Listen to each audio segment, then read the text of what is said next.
제가 지금 목소리가 어떠세요? 목소리? 네, 좋아요? 네.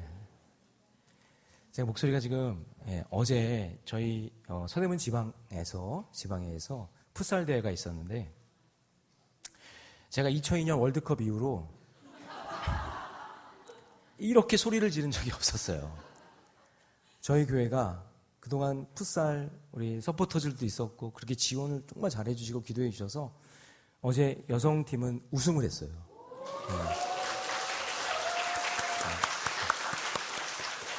우리 유진이가 2골이나 넣었고요.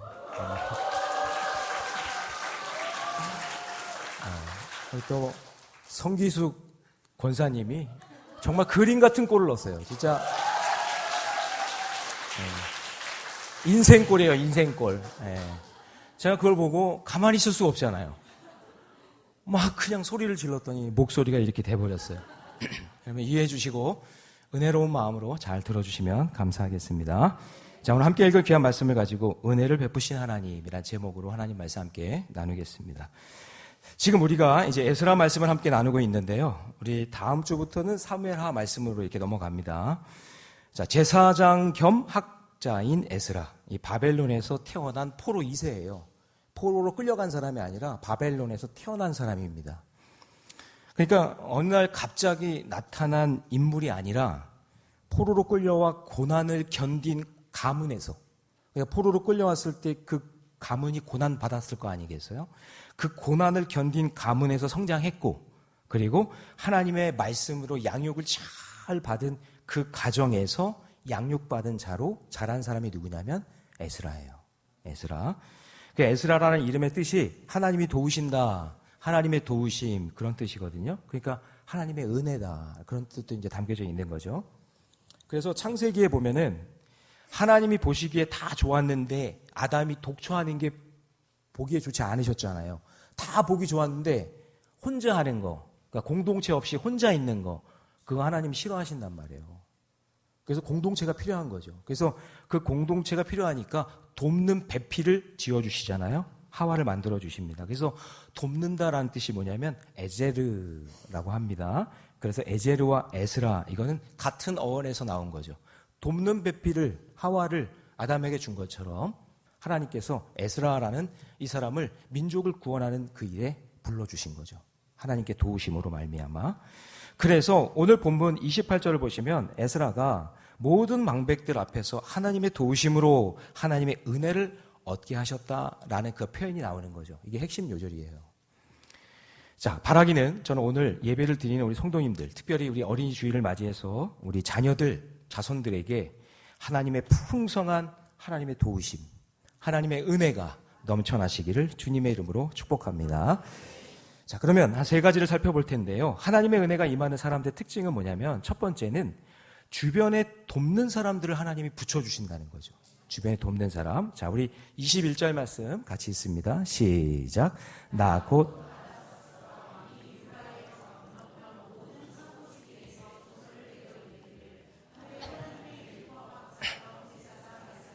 물은 너희에게 구하는 것을 신속히 시행을. 그러니까 어느 날 갑자기 아닥사스다 왕이 조소를 내려서 모든 창고를 개방하고 에스라에게 2차 귀환을 하는 일에 아낌없이 지원해라. 아낌없이. 근데 이 아닥사스다 왕은 유대인이 아니에요. 히브리인이 아니라고요. 이방 사람이잖아요. 근데 사실 놀라운 것은 포로 귀환과 성전 재건, 신앙 재건, 성벽 재건, 나중에 이제 니에미아까지 이렇게 이어지잖아요. 근데 이 이어지는 모든 재건에 적극적으로 도와준 사람들이 누구냐면 다 이방 왕이에요. 고레스, 다리오, 아닥사스다. 전부 다 이방 왕들을 통해서 사람을 하나님이 붙여주셔서 창고를 개방하게 하고 돕는 손길로 이스라엘 백성들을 고향 땅으로 보낸단 말이죠. 참 이게 신기한 거예요. 그러니까 하나님의 은혜가 임하면 하나님은 그 사람에게 만남의 복을 주세요. 예, 만남의 복을 이루어 주신다. 그래서 하나님의 은혜는 사람을 통해서 온다. 그러니까 여러분, 사람을 무시하면 안 되겠죠. 예, 우리 어린아이로 오는 것, 우리 찬양한 것처럼 용납해야 돼요. 서로를 용납하고 용서하는 그런 은혜가 넘치는 공동체가 되기를 바랍니다. 자, 그리고 이 에스라라는 이 혼자 귀환한 것이 아니라 이때 에스라가 막 사방팔방 돌아다니면서 제사를 드릴 수 있는 레위인들을 막 모집하고 해서 함께 갈 사람 1,800명을 함께 모집해서 떠나가게 됩니다. 자, 우리 13절 말씀 다 같이 읽어봅니다. 다 같이 시작. 조서를 내리노니 우리나라에 있는 이스라엘 백성과 그들 지사장들과 레위 사람들 중에 예루살렘으로 올라갈 뜻이 있는 자는 누구든지 나와 함께. 자, 요즘 제가 토저책을 많이 인용하잖아요. 토저책을 많이 보고 있는데 거기 불타는 믿음이라는 그 책에 보면 하나님은 직접 역사하시지만 사람을 보내서 일하신다라는 말이 있어요. 하나님이 직접 일하세요. 하나님 일하시는데 하나님의 일하시는 방법은 사람이라는 거예요. 그러니까 하나님께서 부흥을 일으키실 때를 보면 항상 말씀의 사람, 기도의 사람을 통해서 이루어 주시고 그 교회의 부흥을 보려면 그 교회 성도를 보면 알 수 있어요. 그 성도들이 얼마나 말씀 붙들고 살고 있는가, 얼마나 기도하고 살고 있는가. 그 가정을 보면 그 가정의 세대주가 그 가정의 모든 백성들이 신앙의 일치를 이루면서 예배하고 있는가, 하나님을 예배하고 있는가, 이게 이제 중요하다는 거죠. 그래서 하나님이 추수할 곳에 추수할 일꾼을 보내주시는 것처럼 그 교회가 감당할 추수에 따라 추수할 수 있는 그릇이 되면, 추수할 수 있는 뭔가 능력이 되면 하나님이 거기에 따라 사람도 붙여주시고 일거리도 주시는 거고 그러는 거지, 교회가 크다고 큰 사역하고 작다고 작은 사역하는 게 아니에요. 제가 늘 얘기하지만 100km 나간 사람이 건강해요? 70km 나간 사람이 건강해요?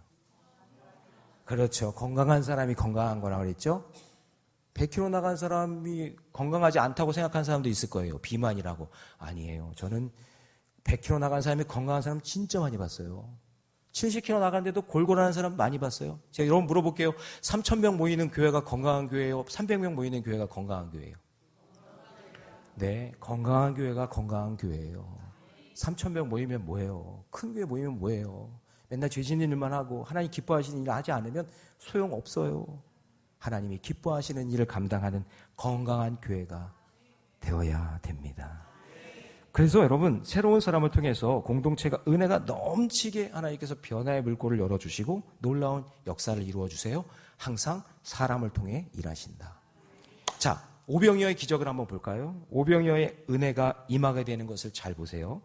먹을 것이 없는 광야 들판에서 제자들은 먹을 것을 구할 수 없으니까 너무나 난처한 상황이 된 거예요. 거기에 모인 사람들은 전부 다 손가락만 빨고 있어요. 그런데 그 순간 한 어린아이가 물고기 2마리와 보리떡 5개를 들고 나옵니다. 거기에는 장정만 5,000명이니 적어도 2만 명이 넘는 사람들이 있었을 거예요. 그런데 이 어린아이가 나왔을 때 애들은 가라. 이 조그만 게 못해, 네가 가지고 있는 거 너나 먹어라. 이렇게 이야기하면서 무시할 수도 있잖아요. 그걸 가지고 예수님 앞에 나오다니 이걸 가지고 어떻게 먹이냐. 그렇게 야단치는 사람도 있었을 거예요.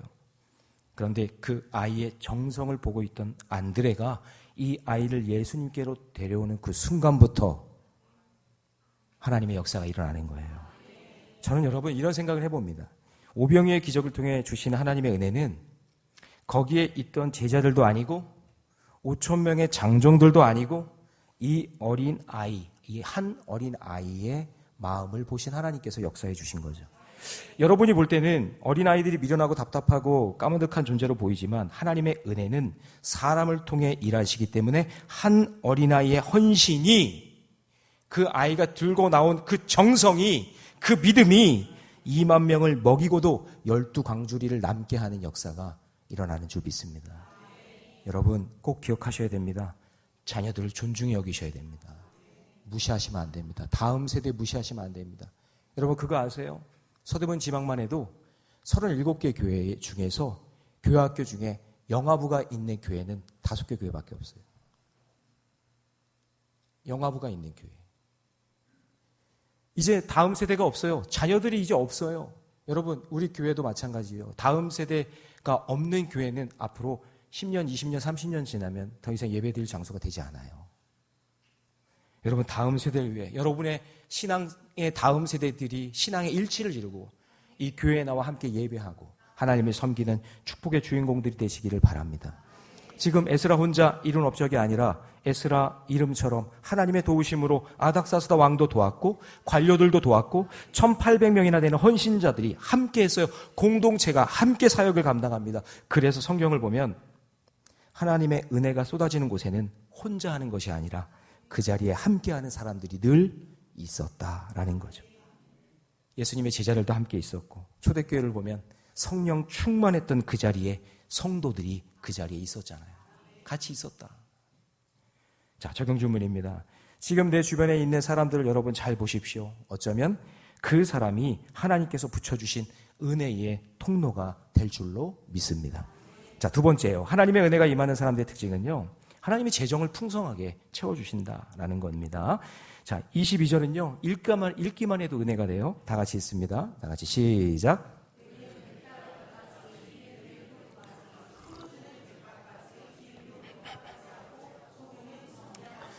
네, 여러분들은 주식이란 말이 없고 돈이란 말이 없으니까 은혜를 못 받으시는 것 같지만 이때 당시에는 이게 주식이고 이게 돈이거든요. 하나님의 은혜가 임하니 하나님께서 재정도 풍성하게 부어주시는 거예요. 참 희한해요. 아닥사스다 왕이 그냥 보내면 되잖아요. 니들 알아서 가. 니들 나라니까 니들 알아서 가. 그러면 되는데 하나님이 그 마음을 만져주시니까 하나님의 은혜가 임하니까 그들이 빈손으로 가지 않도록 채워주시는 거예요. 여러분 여기 은 100달란트는 여러분들이 이 단위의 크기가 얼마나인지 몰라서 그러는데 1달란트가 34kg예요. 이때 당시 학자들의 이야기를 보면은 바벨론 1년 예산 중에 3분의 1을 줬대요. 3분의 1을 준 거예요. 1년 예산의 3분의 1을. 그러니까 엄청나게 많이 준 거죠. 지금 돈으로 환산해도 한 수십억 원 가치가 되는 그런 엄청난 재정 지원을 해준 거예요. 그 다음에 밀 100고르. 이거는 뭐냐면 제사를 드릴 때 사용했던 그런 음식 같은 것, 양식 같은 것도 주고, 여기 1고르는 220리터니까 100고르면은요 22,000리터예요. 예. 그리고 포도주 100밭, 기름 100밭은 이게 1밭이 22리터니까 100밭으로 하면은 2020리터예요. 풍성한 음료와 식량을 공급해 준 거예요. 게다가 소금은 어떻게 해요? 정량이 없대요. 이게 뭐냐면 이때 당시에 소금은 제사에도 들어가지만 예전에 그거 아시죠, 여러분? 소금은 화폐입니다. 화폐. 돈이에요. 어딜 가서 돈 가치를 활용할 수 있는 게 소금이란 말이죠. 근데 그 소금을 정량 없이 필요한 만큼 제한 없이 아멘 좀 해보세요. 내일이 아니라고 그냥 아멘도 안 해. 네, 정량 없이 그냥 마음껏 줬다는 거예요. 너가 원하는 만큼 내가 주겠다. 그러니까 여러분 이방 왕 아닥사스다를 통해 세상의 자원까지 공급하게 하시는데 부족함이 아니라 넉넉하게 골고루 채워주셨다라는 거예요. 그러니까 여러분 하나님의 은혜는 정량이 없어요. 하나님의 은혜는 제한이 없어요. 하나님의 은혜는 계산이 없어요. 하나님 마음껏 주시는 거예요. 내 그릇 사이즈의 문제지. 내가 받을 수 있는 그릇이 작으니까 못 받아내는 거지. 내가 믿음의 그릇만 있다면 하나님의 놀라운 축복 엄청나게 받을 수 있는 것이죠. 하나님은 대충 공급하시는 분이 아니라 풍성하게 채워주시는 분인 줄 믿습니다. 하나님이 사명을 주시면 풍성한 자원도 함께 주시는 거예요. 그래서 하나님의 비전에는요 반드시 하나님의 프리비전이 있는 거예요. 공급이 있단 말이에요. 하나님께서 그렇게 큰 비전을 품고 있는 사람에게는 하나님께서 한없이 공급해 주시는 거예요. 내가 꿈이 작아서 그렇지, 내가 믿음이 적어서 그렇지, 내가 그릇이 작아서 그렇지, 하나님께 내 믿음의 사이즈를 크게 하고 하나님 앞에 믿음의 비전을 품는 자는 하나님 그 그릇에 맞게 부어주실 줄 믿습니다.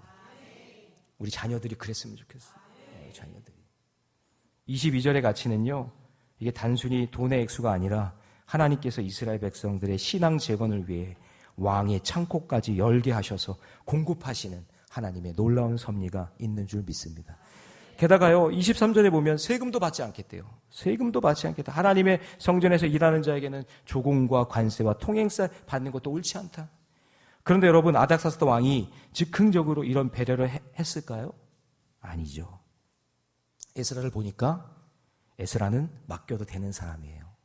에스라는 정직한 사람이에요. 에스라는 성실한 사람이기 때문에 이렇게 그릇이 준비된 사람인 거예요. 그릇이 준비된 사람이니까 재정 지원을 받을 수 있을 만큼 풍성하게 꽉꽉 채워서 하나님께서 주시는 거예요.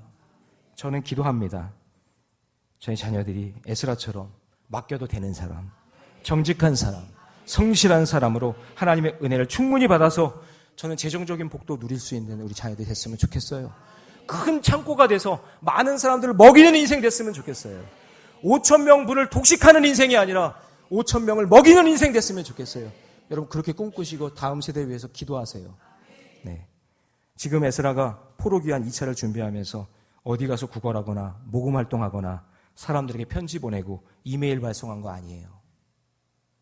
에스라는 하나님께 기도하면서 은혜를 구하고 아닥사스다 왕과의 관계가 좋으니까 아니 민족도 다른데 포로인데 그렇게 지원해 줄 이유가 없잖아요. 뭔가가 있었을 거라고요. 에스라에게는 뭔가가 있었을 거예요. 그 아닥사스다 왕과 관계에 뭔가가 있었을 거예요. 하나님이 친히 역사하셔서 사람들을 움직여주시고 재정을 채워주세요. 우리도 마찬가지예요. 하나님의 뜻이 있고 하나님이 원하시는 일이면 하나님 반드시 채워주시고 역사해 주실 줄 믿습니다.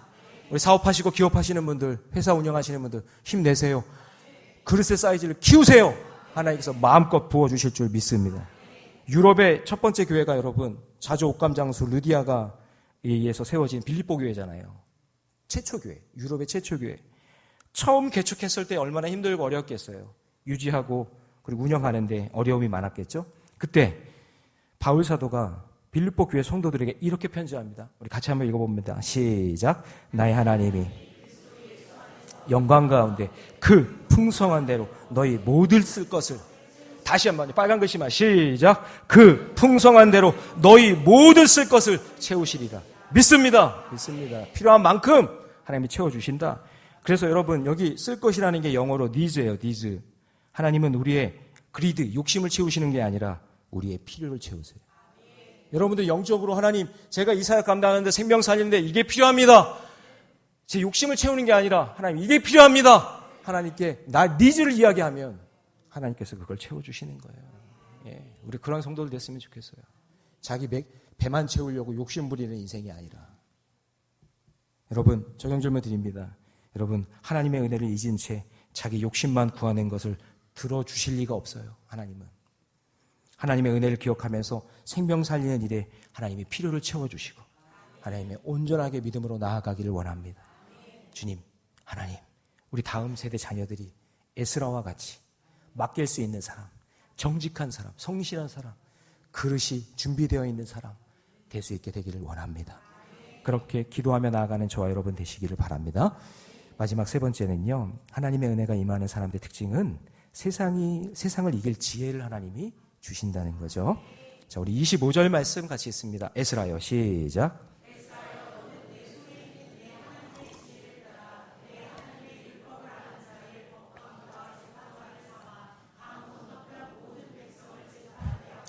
그 중에 알지 못하는 자는 너희가. 자, 여러분 사실 1차 포로 귀환으로 수룹바벨 성전이 지어졌죠. 6장까지는 지어진 거예요. 그다음에 7장부터 에스라가 등장하는데 수룹바벨 성전이 지어지고 난 다음에 2차 포로 귀환이 온전하게 이루어지는 그 해까지가 58년이 걸려요. 긴 세월이에요. 그러니까 여러분 70년에 성전 건축 완공했다고 끝이 아니라 포로 귀환은 그 뒤에 2차, 3차 계속 이어진 거예요. 사실 여러분 한번 생각해 보세요. 성전 졌잖아요. 그럼 70년 지나간 거잖아요. 하나님 응답하셨잖아요. 그러면 70년에 끝났으니까 이제 2차 포로 귀환까지 52년이 걸리거든요. 58년이 걸리는데 사실 이 정도 흘러가면 아주 먼 이야기 아니에요? 58년 지났으니까 성전 건축한 거 옛날 이야기 아니에요? 그런데 하나님이 에스라에게 지혜를 주셔서 그때 성전 건축하고 난 다음에 세월이 58년이나 지났지만 2차 포로 귀환을 준비하는 데 있어서 한치의 오차도 없이 뜨거운 열정과 마음으로 그 사역을 준비하게 하셨다라는 거예요. 놀라운 거예요. 진짜 놀라운 거예요. 그럼 여러분 에스라의 이 지혜가 어디서 오는 걸까요? 에스라의 지혜는 앞부분에 있어요. 6절에 보면 6절 한번 읽어봅니다. 다 같이 시작. 이 에스라가 바벨론에서 올라왔으니 이는 이스라엘의 하나님 여호와께서 주신 모세의 율법에 익숙한 학자로서 그의 하나님 여호와의 도우심을 입음으로 왕에게 구하는 것은. 자, 여러분 보세요. 에스라가 뭐에 익숙한 사람이래요? 하나님 말씀, 창세기, 출애굽기, 레위기, 민수기, 신명기, 이 모세 오경에 익숙한 사람이었대요. 익숙하다는 얘기는 말씀의 사람이다, 그런 얘기예요. 그냥 툭 치면 말씀이 나오는 사람. 네. 모든 지혜를 어디서 얻었을까요? 성경에서, 말씀에서 얻은 거예요. 그래서 에스라가 아닥사스다 왕에게 말하면, 아닥사스다에게 이 에스라가 막 성경적인 이야기를 하고 믿음의 언어를 하고 막 긍정적인 이야기를 하고 생명의 말을 하고, 네, 아멘 좀 해보세요. 네. 막 그냥 하나님의 말씀을 막 강력하게 선포하면 아닥사스다가 듣다가 그래 그거 줄게. 필요한 거 있으면 줄게. 왕에게 구하는 것은 다 받은 자더라. 하나님의 말씀을 통해서 지혜를 얻은 사람이니까 그때 상황에 맞게 하나님께서 말씀을 막 주시는 거예요. 그러니까 그 왕, 하나님을 모르는 왕인데도 그 말을 전하니까 하나님께서 그 마음을 움직여서 사건을 일으켜 주시는 거예요. 이런 지혜가 있어야 돼요. 그래서 제가 새벽에 1절 말씀해 보면은 제가 이제 어떤 걸 느꼈냐면 에스라 아빠가 누군가가 궁금해지더라고요. 왜냐하면은 바벨론에서 태어났잖아요. 바벨론에서 태어났으니까 그 바벨론에서 태어났을 때 계속해서 말씀을 가르쳐준 누군가가 있을 거 아니에요. 자, 한번 읽어봅니다. 1절 다 같이 시작. 2일 후에 바사왕 아닥사스다가 왕위에 있을 때 에스라라 하는 자가 있으니 그는 누구예요? 아버지가? 스라야. 이 아버지가 그 고난을 통과해온 이스라엘 백성들의 그 믿음의 정체성을 딱 붙잡고 지금 포로 생활 가운데 수십 년이 지나고 있지만 순간순간마다 모세 오경 하나님의 말씀을 딱 붙잡고 에스라에게 말씀을 가르친 거예요. 이때 무슨 학교가 있었겠어요? 뭐가 있었겠어요? 가정교육밖에 없었을 텐데 이 스라야가 계속해서 하나님 말씀을 전하고 가정예배 드렸을 것 같아요. 우리 교회처럼.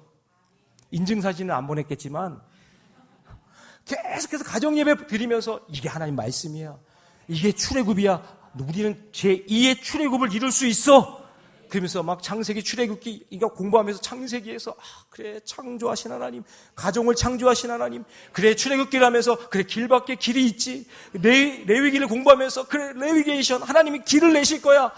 광야에도 길을 내시고 사막에도 길을 내시고 그런 말씀을 은혜롭게 다 받고 있는 이 에스라가 능통한 하나님의 말씀에 전문가가 되고 능통하니 지혜를 하나님 부어주시는 거예요. 그러니까 아닥사스다 왕 앞에서도 본문에는 없지만 에스라가 그냥 말만 하면 어떻게 해요? 다 들어주는 거예요. 다 들어주는 거예요. 이런 자녀들 됐으면 좋겠죠. 간절한 소원이에요. 우리 자녀들이 간절한 소원이. 우리 혜원이가 한숨을 쉬었어요. 네. 여러분 성경에 보면 보세요. 여러분 죽으면 죽으리라 했던 사람이 누구예요? 에스더죠. 우리가 에스더서니까 에스더가 유명한 사람이라고 생각하지만 에스더에게 이때를 이남이라라고 얘기한 사람이 누구예요? 모르드게예요. 여러분 사실 에스더, 제가 에스더를 너무 비하하는 건 아니에요. 에스더는 그냥 왕후가 돼서 잘 먹고 잘 살라 그랬어요. 그냥. 그런데 그 옆에서 모르드게가 잊을만 하면 나타나가지고 이때를 이남인데 야, 너 지금 너만 잘 먹고 잘 살면 되냐? 네 백성들은 다 죽어가는데. 계속해서 얘기하는 거예요. 그러니까 에스더가 마음에 아마 견딜 수 없는 마음이 있었을 거예요. 그래서 왕에게 앞으로 나가야 되는데 왕이 호를 던질 때 그 호를 잡는 거는요, 이거 생명을 던지는 것과 똑같은 거거든요. 아니, 이때 당시에 여자가 왕 앞에 나간다는 건 엄청난 용기가 아니면 나갈 수 없는데 이때를 이남이라 그 모르드게의 말과 가르침을 가지고 죽으면 죽으리라 거기서 나가는 거예요. 그러니까 에스더가 있기까지는 누가 옆에서 가르쳐 준 거예요? 모르드게가 계속해서 가르쳐 주는 거예요. 모르드게가. 그러니까 에스라에겐 누가 있었어요? 아버지 스라야가 있었던 거예요. 그러니까 이게 은혜가 돼요. 그러니까 여러분 자녀들, 여러분의 신앙 유형이에요. 여러분들이 믿음 안으로 사셔야 돼요.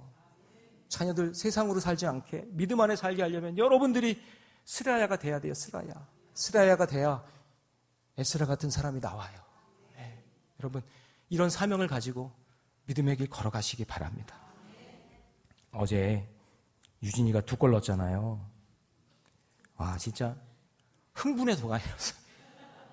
진짜 흥분의 도가니였어요. 흥분의 도가니. 아, 진짜. 근데 제가 그 흥분의 도가니 속에서 저 막 응원하는 팀 흥분하고 있는데 한쪽 건너편에서 아주 냉철하게 바라보고 있는 한 사람이 있더라고요. 그 사람이 누구냐면 유진이네 아빠.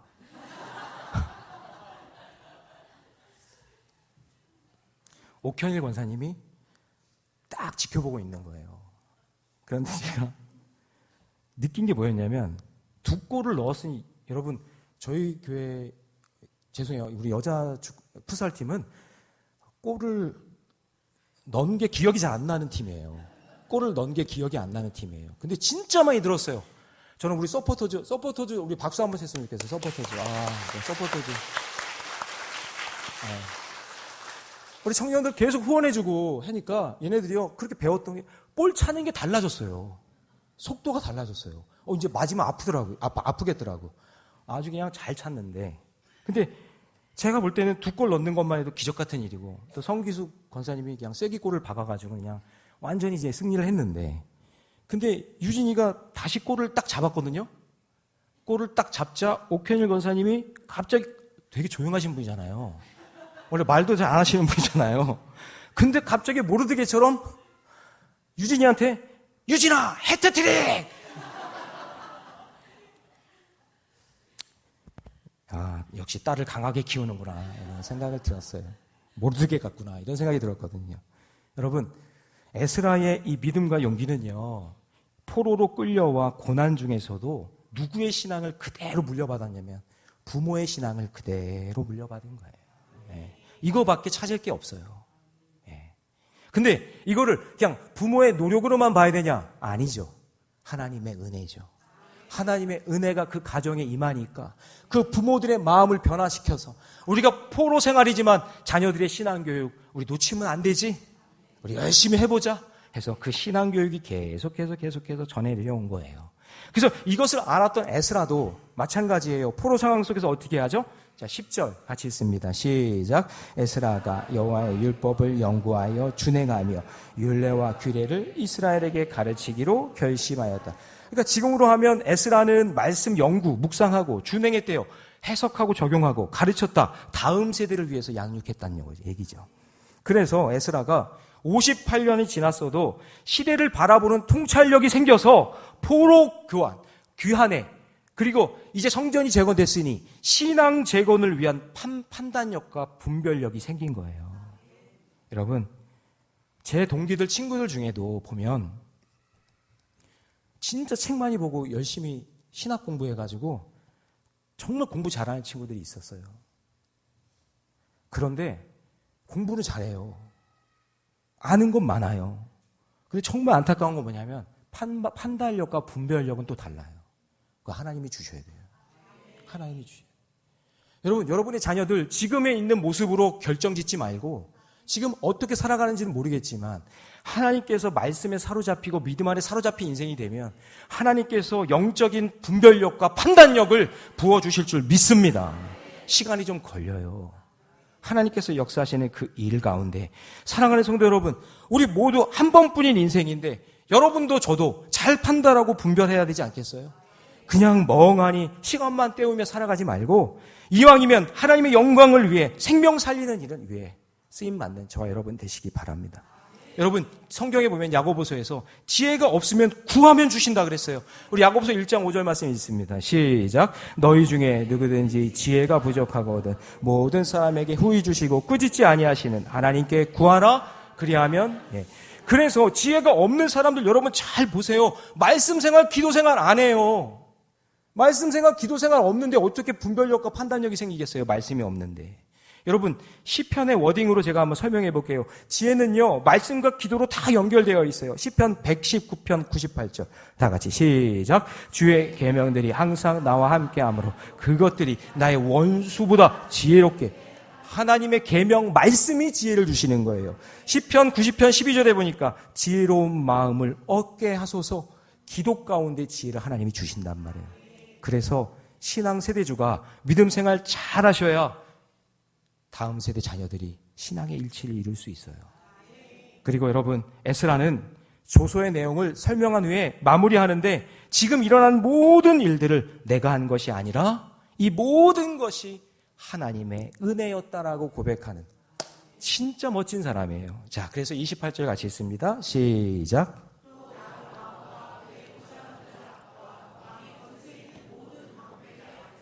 은혜를 얻게 하셨도다.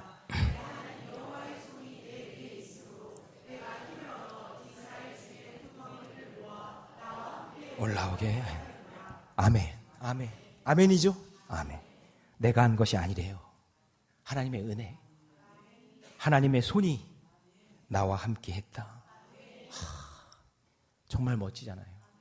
엄청난 일을 이루었지만 이거 다 하나님이 하신 겁니다. 유진이가 2골을 넣었지만 누가 하셨어? 하나님이 하셨습니다. 다치지 않게 이렇게 하나님께서 하셨습니다. 이렇게 얘기할 수 있어야 된다. 바라기는 우리 자녀들이 단순한 세상 지식만 쌓는 것이 아니라 말씀과 기도로 하나님께 지혜를 구하고 지금 해야 할 일을 바르게 분별하는 은혜가 넘치는 그런 인생이 되시기를 주님의 이름으로 축복합니다. 이제 함께 우리 찬양하기를 원하는데요. 하나님의 은혜라는 찬양이에요. 제가 오늘 말씀을 준비하면서 이 찬양을 통해 함께 은혜 받기를 원하는데 여러분 찬양 부르면서 먼저 하나님의 은혜를 구하세요. 하나님은 주변에 돕는 사람들을 붙여주시고 하나님 내 자녀들에게 풍성한 재정도 붙여주시고 또 하나님께서 세상 지식이 아니라 하나님의 말씀으로 살아가는 지혜를 주실 줄 믿습니다. 그런 믿음으로 살아가는 저와 여러분 되시기를 축복합니다.